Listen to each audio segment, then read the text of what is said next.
Bismillahirrahmanirrahim. Assalamualaikum warahmatullahi wabarakatuh. Perkenalkan, nama saya Eva Wahyuni. NIM saya 3122166.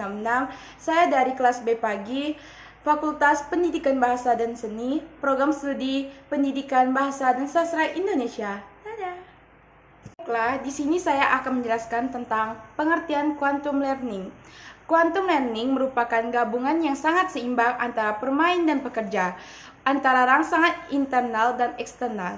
Prinsip utama quantum learning adalah bahwa sugesti dapat dan pasti mempengaruhi situasi belajar, baik secara positif maupun negatif.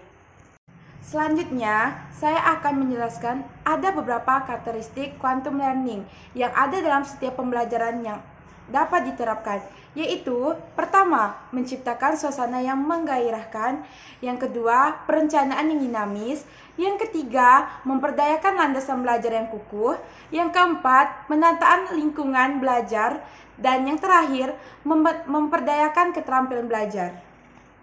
Baiklah, di sini saya akan menjelaskan tentang kelebihan quantum learning. Yang pertama, sikap positif sugesti sangat mempengaruhi terhadap tingkah laku siswa. Pembelajaran kuantum lebih menekankan pada sugesti positif dari menghindari sugesti negatif. Tujuannya adalah untuk menanamkan sikap positif pada siswa. Oleh karena itu, sugesti positif akan mengarahkan pikiran anak-anak terhadap perasaan dan tingkah lakunya dari satu keadaan yang tidak dihendaki.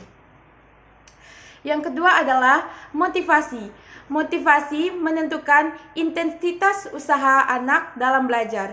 Dengan kata lain, dengan adanya usaha yang tekun dan terutama didasari adanya motivasi, maka seorang anak rajin dapat melahirkan motivasi yang diberikan. Makin berhasil pembelajaran itu, anak yang gagal dalam belajar akan menjadi lebih pandai dalam mempelajari suatu materi yang disampaikan oleh gurunya. Yang ketiga adalah keterampilan belajar seumur hidup.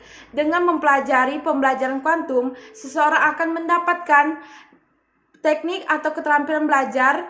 Dengan kuantum ini, seseorang dapat menjalankan teknik atau pembelajaran yang bisa diterapkan di dalam kehidupan sehari-hari. Yang keempat adalah kepercayaan diri dengan mengetahui dan melaksanakan beberapa keterampilan yang ada di dalam quantum learning. Seseorang akan merasa percaya diri dengan potensi yang dimilikinya.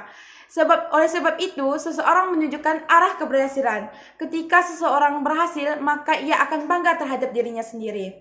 Yang kelima adalah sukses. Dengan mengikuti petunjuk-petunjuk yang ada dalam quantum learning, seseorang akan merasa hasil yang ada di dalam dirinya. Hasil tersebut akan membawanya ke masa depan yang akan datang.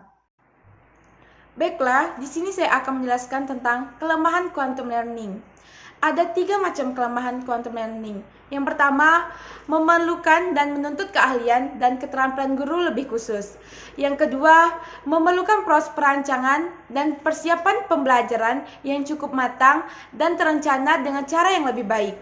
Yang ketiga, adanya keterampilan sumber belajar, alat belajar, dan tuntunan situasi dan kondisi serta waktu yang lebih banyak. Selanjutnya, saya akan menjelaskan tentang langkah-langkah quantum learning.